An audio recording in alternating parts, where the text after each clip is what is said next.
Welcome, fellow freaks, geeks, and nostalgic 90s nerds, to my channel, Slime and Slashers, where, yep, we talk about everything from Nickelodeon slime to horror movie slashers, but plenty of stuff in between. Today I'm excited because it's a horror-themed video, perfect for spooky season.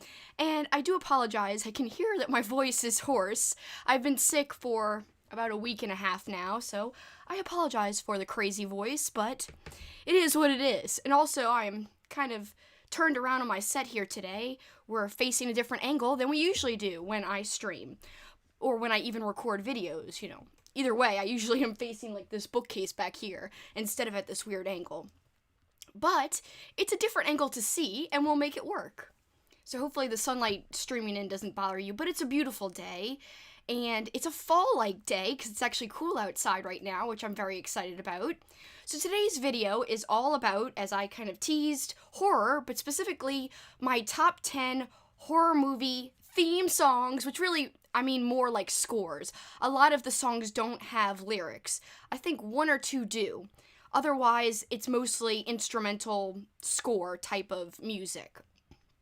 So I can't wait to get into that and to count down my top 10 because I'm really into horror movie music, especially during Halloween time and October time. So I actually have a Spotify playlist that I listen to every year around this time, and it's filled with these 10 songs that I'm going to go through with you today, but it's also filled with other stuff, a lot of Halloween-y songs, not just horror themes, but we're not going to be talking about Halloween-specific songs today. I am going to have a video coming up called, like, you know, my favorite videos on YouTube. It's like a perfect Halloween playlist, and that's going to have a lot of Halloween songs on it, as well as other type of videos, too. So, I'm just warning you now. I might be coughing during this stream. I'm going to try not to, but I might. I can feel it. I can feel it right now. I've got my Ghouls cup canister, and so hopefully that will give me some quench. It'll quench my thirst. Alright, so without further ado, let's get into the top 10 horror movie themes. I'm very excited because there's a lot of good songs I think we have to talk about today. So here is the graphic I made. Alright, so number 10. Dun, dun, dun, dun. Let me grab my notes here. Alright, number 10 is a movie that I really like, but some people actually don't like, especially if you're a bookish person. You might prefer the book and hate the movie. I actually saw the movie first, and although it's cheesy and corny, I still really love it. And of course what I'm talking about is Pet Sematary, the movie, the original. They have remade it since then. But the theme song I want to specifically talk about today, it makes number 10 on my list of favorite horror themes, and this is one of the ones I alluded to that has lyrics, whereas a lot of the other ones on my list do not have lyrics. This one is sung by the Ramones, and I actually just looked up a very interesting article, apparently. Apparently there was a lot of, conjecture on how this song even happened. Stephen King is a fan of the Ramones, but there's all these different things of, like, you know, how did they meet? How did they talking about this theme song come into play? And there's just different stories on that. So this article, you could find it on ultimateclassicrock.com, and the article is entitled "The Confusing History of the Ramones Horror Song Pet Sematary." And as I said, King is a fan of the Ramones, and so it was kind of cool that they did the theme song for the movie. And it's at the very end. And I gotta say, the video is incredible, because the video, you can see kind of in this picture here that they're like standing in a grave. They're just singing all like in a pet cemetery. It's very cheesy, very awesome. I personally very love it a lot. Apparently though, I didn't know this. Some people don't like this song. They think it's rather cheesy. And it was nominated for a Razzle Award for the worst original song for that year. I can't believe that. I love the song. I'm kind of flabbergasted, so I can't believe that. I think it's a catchy song. I don't want to be buried in a pet cemetery. You know, I didn't want to play the songs for you guys because I don't know if YouTube would flag that or not, so we're not playing the music, so we're just going to talk about it today. Alright, number 9, and it's from the Lost Boys, but no, it's not this saxophone song with this saxophone guy.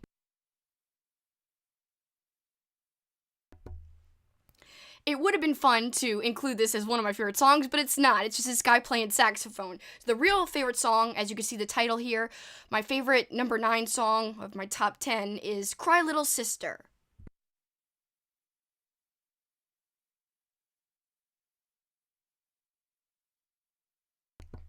I'm trying to mute my mic so you guys don't hear me cough, so that's why there's some silence every now and then. But Cry Little Sister is a very spooky song. This one does have lyrics as well. And it's also got, like, kids singing. It's just very ominous, but also very thematic for the movie. I don't know, it seems to fit very well with the movie, and there's some, like, electronic tones in it. If you don't remember what it sounds like, I do suggest looking it up. And after I am done streaming, I will edit the description for this video, and I will add my Spotify playlist, which does have this song, and I will also add my YouTube playlist eventually, which has this song as well. And, by the way, I do want to shout out, I actually saw Alex, the Bookubus, one of my favorite booktubers, I saw her, I guess, post on Instagram, I think it was Instagram, that she just made a Spotify playlist, and it's like 10 hours long of all kinds of awesome spooky music, so I'm really excited to check that out. I haven't checked it out yet, but I have to go back and look at her Instagram. So she also makes a special playlist on Spotify, and I think that's awesome. So hers seems to have more Halloween-y songs. Today we're kind of focusing on horror songs, but I think these songs are perfect for the Halloween season, even though they're just general horror songs. So yeah, Cry Little Sister, it had to be on the list. It is so catchy. It's kind of one of my newer favorite songs because I rewatched Lost Boys a few years ago, and I forgot how great this song was. I was like, oh my god, this song is awesome. We've got Juan in the chat, Plagued by Visions. Oh, hello. He says, Pet Sematary for worst song? The audacity. I know, what the hell? I would never nominate it for worst song. It's so catchy and fun. And even if you don't like the movie because, you have a soft spot for the book, of course, I think you can still appreciate the song, even if you kind of scoff at the movie a little bit. So it works either way. Alright, we're going to keep going on the list here. So number 8 is next. What could it be? Dun dun dun. Hold on. Here we go. Children of the Corn. I love this movie so much. It's so eerie, but at the same time, yes, not to kind of do a fun wordplay here, but it is corny. I don't really intend to do the pun, but it's kind of obvious that it's there. I just think the movie's still fun, even though, you could nitpick it all day. A lot of Stephen King, especially like made-for-TV movie adaptations and stuff, you could pick on these movies. But this one, I think, has some great acting despite the corniness, especially when you look at the actors who play the younger characters, like the guy who plays Malachi. I actually saw him talk at a horror convention in 2014. The convention was called Spooky Empire. It was fabulous to hear him talk about filming Children of the Corn. And so the main theme of Children of the Corn, it's kind of like kids singing in a very creepy way, which fits with the whole premise of the movie, of course. Now, this is based on a Stephen King short story, which I happen to have read this very month, actually. And I enjoyed the short story, but boy, does the movie expand a lot. And that's no surprise, obviously. The short story is very, very short. They're not exaggerating when they call it a short story, because it was like 10 pages long. So the movie really fills in a lot of the gaps, and also the relationship between the two main characters in the movie is a lot more amicable than in the book. In the book, the guy and the woman, they're fighting. They're going to get a divorce in the story, whereas in the movie, it's a lot different. So I just love the movie. I could talk about it all day. It's one of my, I call it classic must-watch or must-rewatch movies, where if I have the time, I'd love to throw it on in October because it just feels right. It kind of makes the season. But yeah, the songs like, oh my god, my voice is so bad right now because of the cough, so I can't even impersonate it good. But yeah, let's take a look at Malachi. Look at him. Oh, so ominous. So creepy. They really cast him perfectly. He just has a very evil-looking face. No offense to the actor. It worked perfectly for the role, so I mean it as a compliment, of course. So yeah, that's my number 8, Children of the Corn. If you guys don't remember the theme, again, I will put my Spotify playlist on here afterwards. The theme is quite haunting, and I do recommend it. Number 7, we're moving right along. Alright, Ghostbusters! So this one has lyrics, of course. I guess more have lyrics than I thought. I thought a lot of my songs didn't have them. I guess when we get into the top few, they don't have lyrics. But this one definitely does. And this is by Ray Parker Jr. And the funny thing about this one is, of course, you have to put this on the list. Even though I don't consider Ghostbusters like pure horror, in my opinion, it's just kind of a fun comedy. But I do watch it around Halloween time. Honestly, though, I'd be fine watching Ghostbusters any time of year. But it just, it doesn't scream horror, but it still deserves to be on this list because when you're listening to music around Halloween time, I mean, this song inevitably comes up, I would say. And it's just, I don't know, it's the perfect tune for a party, and it's a lot of fun.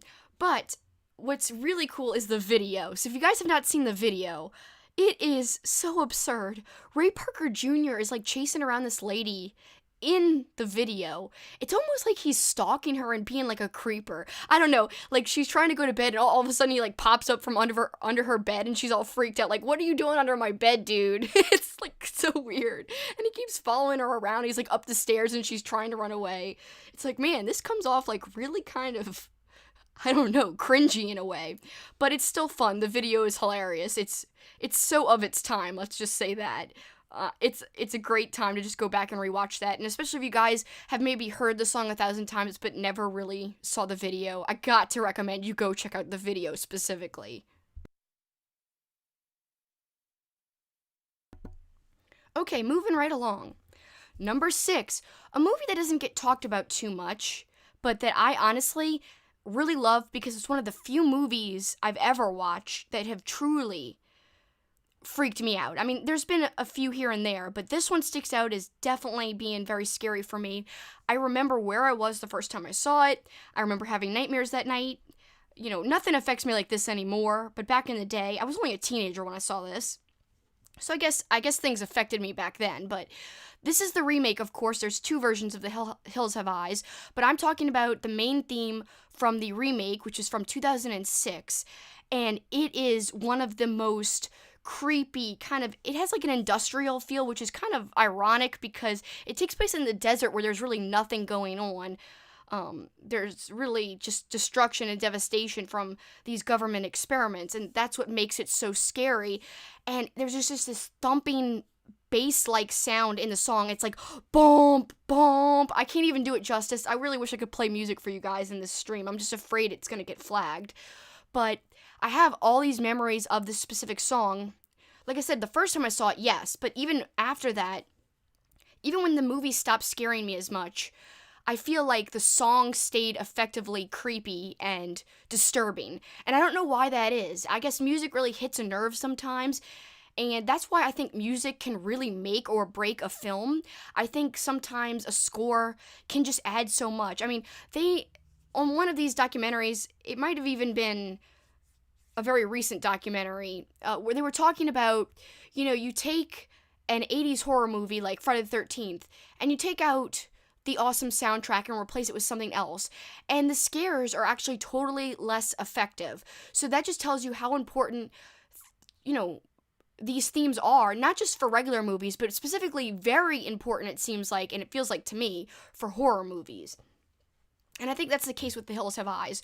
So if you guys have not seen the remake, I recommend it because I do think it's truly effective in kind of being off-putting. There's a scene that is very hard to watch. I would look up, if you're disturbed by certain things, I would look up trigger warnings, because there is a scene where something happens.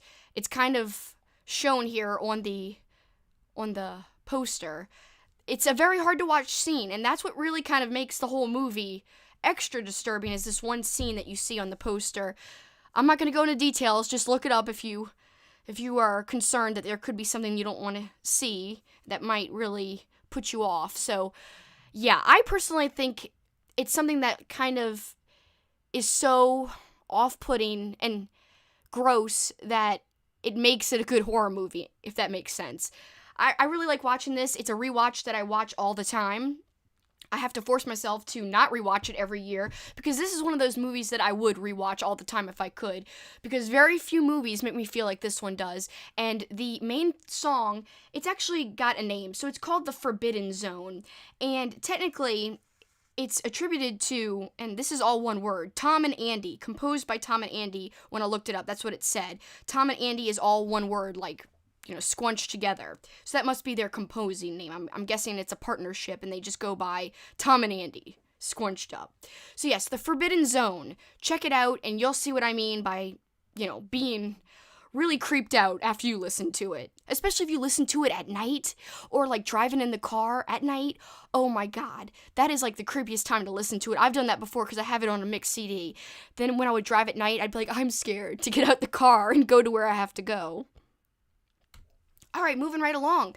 You guys probably knew that this song would be there somewhere on my list, and this is my number 5 on my top 10 horror movie themes. This is the Halloween theme, the main theme from John Carpenter's Halloween. Of course, we're talking about the original Halloween, and what I want to distinguish about this is there's actually a lot of great themes for Halloween. There's other songs in the movie that just really stick out as wonderful. There's another one I almost put on the list called The Shape Stalks, still also composed by John Carpenter, just like this one is.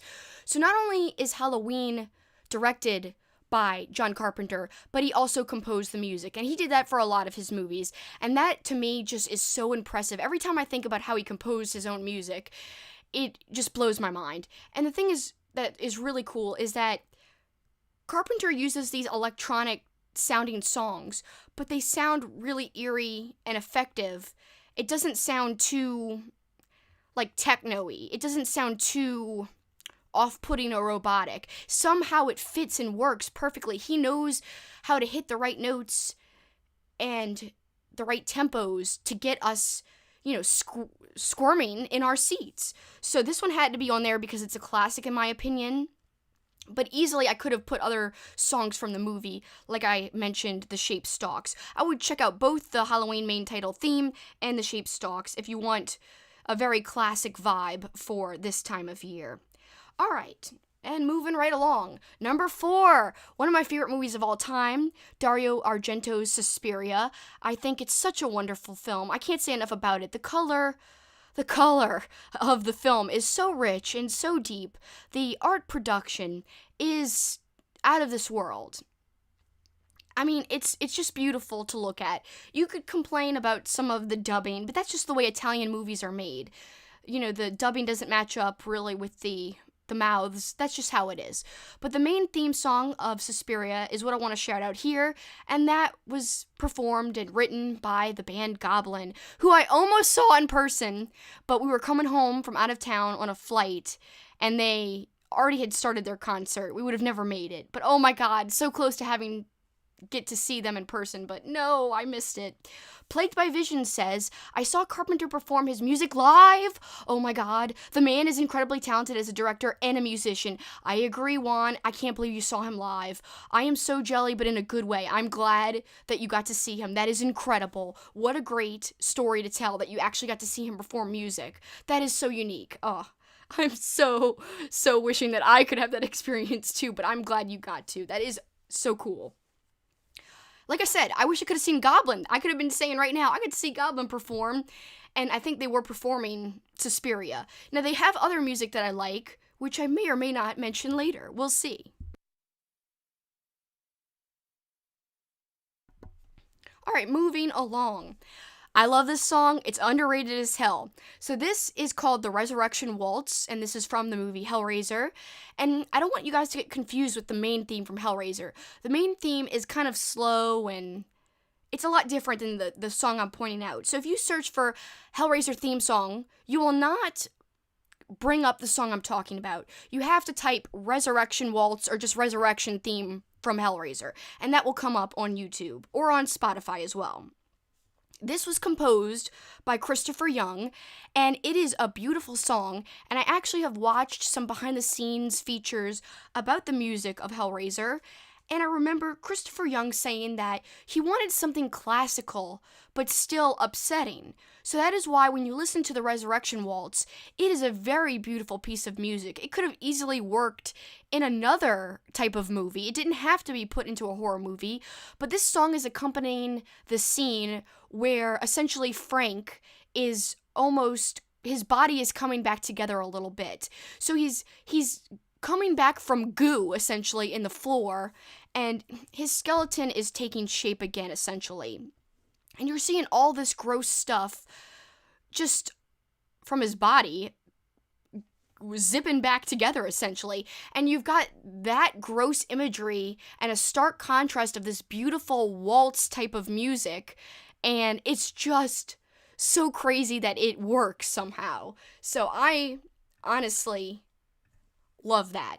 I gotta say, I gotta recommend it 100%. If you have not heard the Resurrection Waltz theme from Hellraiser, you have got to check it out. It is marvelous. You will not regret it. I know you won't, because it's one of the more, I think, underrated horror scores, especially specific songs out there. I feel like a lot of people, love the Halloween theme. A lot of people love the Friday the 13th theme. Hardly anyone talks about the music from Hellraiser. It's just not as universally talked about. And I think that's such a shame, because it's a beautiful score all around. But specifically, my favorite, like I said, the Resurrection Waltz. 100% amazing. All right, so we're about to go into our top 2 right now. And I'm really excited because they do have something in common. So I'll just kind of tell you now. It's almost like a little sneak peek or a spoiler, I guess you could say. Both are kind of electronic-y sounding. And both are kind of, in some parts of the song, upbeat, which again is something you wouldn't think of when you're thinking of music for a horror movie. But surprisingly, a lot of horror scores or horror themes, they have some upbeat, high-tempo parts. And that, to me, if you just saw that on paper, like when you're reading like an article about maybe horror music, you might be surprised. Like, how does that go together? But when you're watching the movie, you don't question it. It doesn't stick out as unusual. It's not something that is foreign to your ear, and it doesn't mesh with what you're seeing in front of your eyes. So to me, it works somehow. It goes together, this high-tempo music, but the creepy, slow pace of some certain movies. So without further ado, let's get into the top 2 right now. I'm pretty excited for these, to talk about them. All right, here we go. Oh, I went all the way to the beginning. You bastard. All right, so number 2, Tubular Bells from The Exorcist. It's one of the most famous horror themes. And the funny thing is, this is like, I love talking about this because it's so weird. So, although Tubular Bells is so associated with The Exorcist, it's honestly hardly played in the movie. It's hardly featured at all. So there's 2 short scenes where it's in. The main part of the movie it's up for about 50 seconds. Only 50 seconds, that's nothing. And it's used while, the mother is walking back to her house and leaves her falling from trees, wind is blowing. It's a very eerie scene. It's actually quite marvelous, to be honest with you.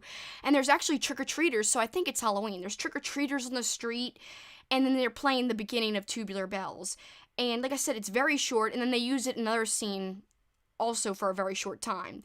Also, I believe they also used it in the trailer.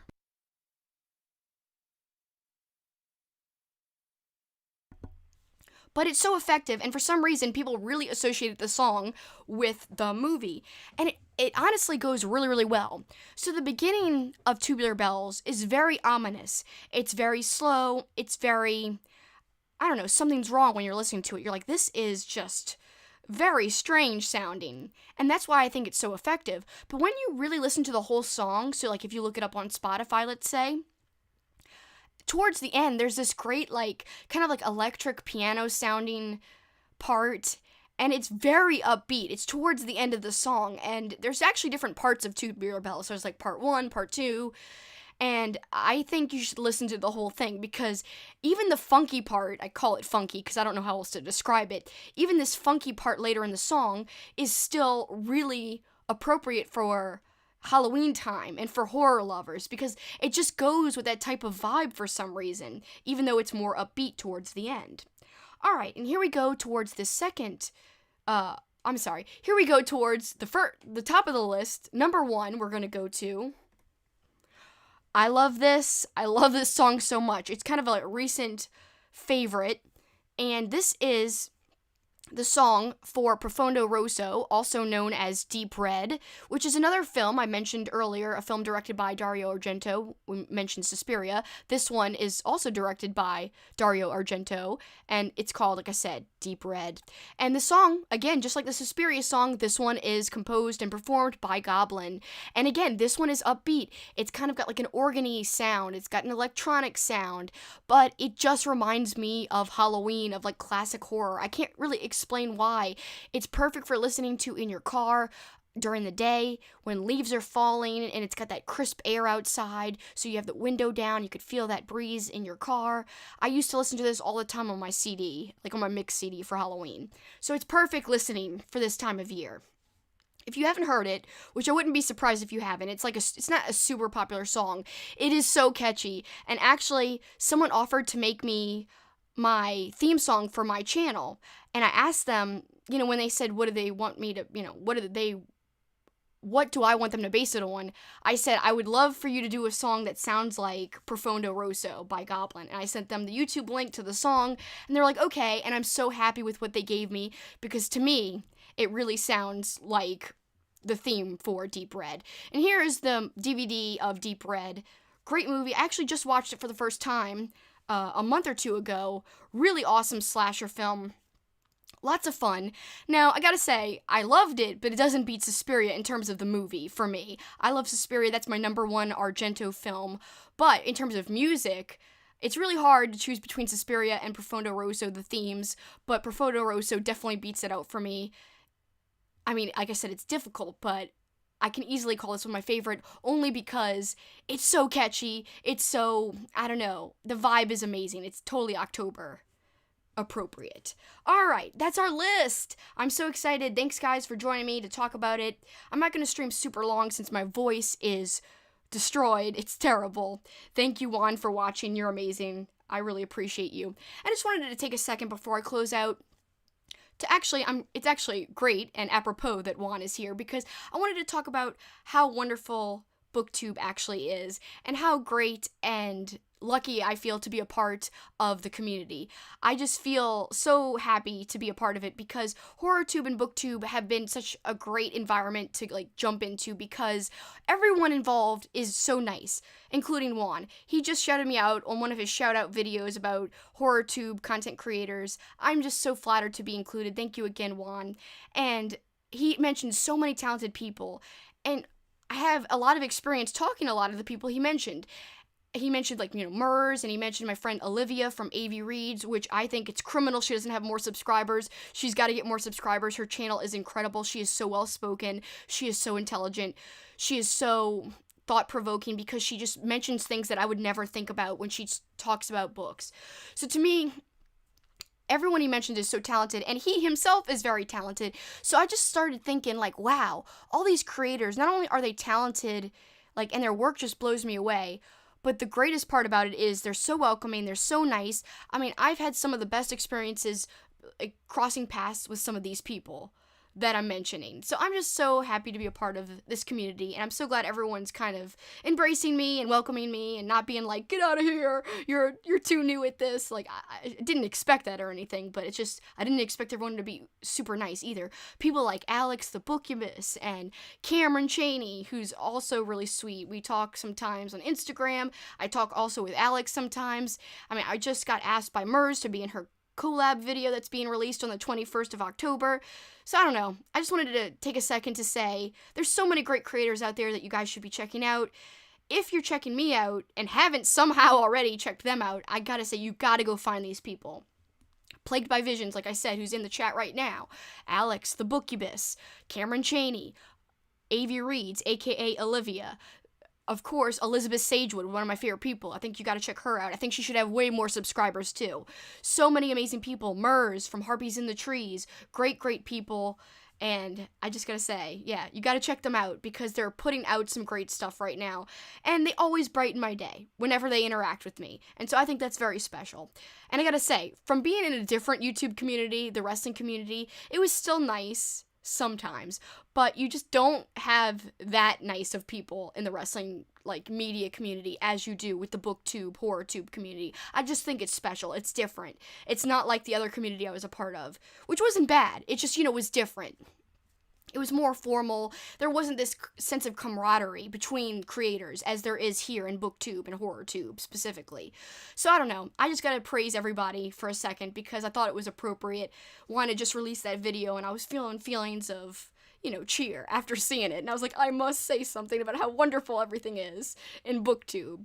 Heidi's here. Yay! Thank you so much, Heidi, for watching. Appreciate you. So we just wrapped up our top 10 list. If you're joining late, I feel so bad because I'm almost about to wrap up. My voice is sounding crazy. Like, I don't even know what I sound like a 50-year-old man. That's what I feel like I sound like, although I don't know what it sounds like to you guys. But we got fanzine vids in the chat as well. Hello. I know you're putting out a lot of great content out as well. Another HorrorTube creator, which is putting out great stuff, who mainly talks about horror movies, of course, but there's nothing wrong with that. Like we talked about today, we talked about a ton of horror movie themes, so I'm a big fan, obviously, according to this video I did today, of horror themes and horror movies. So there's nothing wrong with film. Like, a lot of people I watch cover books, but I think film has some great creators out there too, horror film. People, talking about that.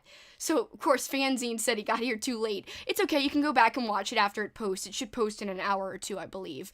I'm very happy with my list. It wasn't hard to make. And I will say, before I leave, a few honorable mentions for great horror theme songs. Again, these are more instrumentals.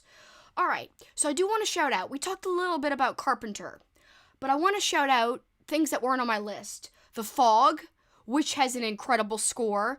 It's very slow, but I like it. I like it a lot. The Fog doesn't get enough love. Even kind of Carpenter seemed to shit on the Fog a little bit. Like, if you guys saw the documentary In Search of Darkness, he kind of downplayed the Fog. He was talking about it and he was like, the Fog, whatever. I don't know. The way he talked about it, he didn't seem to really, hold it in high esteem.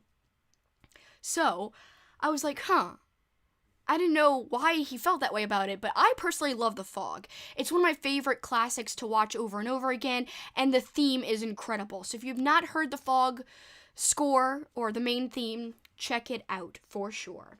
And the other one I wanted to also call out is another Carpenter score, and it would be his score for The Thing. The Thing is incredible. Another great score, kind of very boom boom kind of a type of, there's a great kind of bass line to it in a way. It's wonderful. I definitely think that one's marvelous, and it almost made my list, but yeah, instead it's getting called out in the honorable mentions. And I also want to explain, a song like This Is Halloween would be perfect to listen to for Halloween time. Of course, that is from the wonderful movie A Nightmare Before Christmas, and it's not really a score or a theme, but it's a wonderful song, and I consider it more of a Halloween-specific song. And so I am going to mention that song and other Halloween songs, as well as other Halloween type of videos and shorts in my top, I guess, it's not going to be a 10, it's not going to be a top 10, it's going to be a top 10 plus playlist for Halloween-appropriate videos to watch to put you in the spooky season mood. So that will be coming soon. I want to download a lot of GIFs from the internet for that video so I could edit it in and show you some GIFs of the things I'm talking about. But we will mention This Is Halloween in that video, and we'll mention other songs that are very Halloween appropriate. And songs that you could find on YouTube, you could find the whole scene on YouTube, and that's the best way to look at these songs, because you get the nice visuals as well as the awesome song itself. Alright, and I will say, some of the themes I mentioned today, they have great versions of these songs on YouTube, too. Like from The Exorcist, Tubular Bells, someone put together a compilation of scenes from The Exorcist and they set it to Tubular Bells, the whole song. It's fabulous. It's really scary. It's awesome. You got shots of the demon in there. It's great. I would say definitely go look it up, but it's going to be included in my Halloween playlist, because that's one of the things I feature is Tubular Bells, but with all these scenes from The Exorcist edited in. So yeah, stuff like that. Suspiria has a good one online where you could look up the Suspiria theme by Goblin, and like all of the visuals are scenes from the movie. They cut it in. However, I would advise not looking up that version if you have not seen the movie Suspiria. It will spoil kills for you. It will spoil parts of the movie in general. So do not look up that version of the song. Only look it up on Spotify if you have not seen the movie and you don't want it spoiled. And if you have not seen the movie, go and watch it because it's incredible. And there's a lot of just visually striking scenes in terms of just the color, juxtaposition. I can't even speak. You know what I'm trying to say. It's just marvelous in terms of the way it is shot, the way it is formatted. It's lovely. All right, well, that will wrap it up for me because I can't even talk. It's absurd. I appreciate you guys bearing with me with my crazy voice. And thank you, Juan. He said he hopes my voice gets better. Me too, because I am over being sick right now.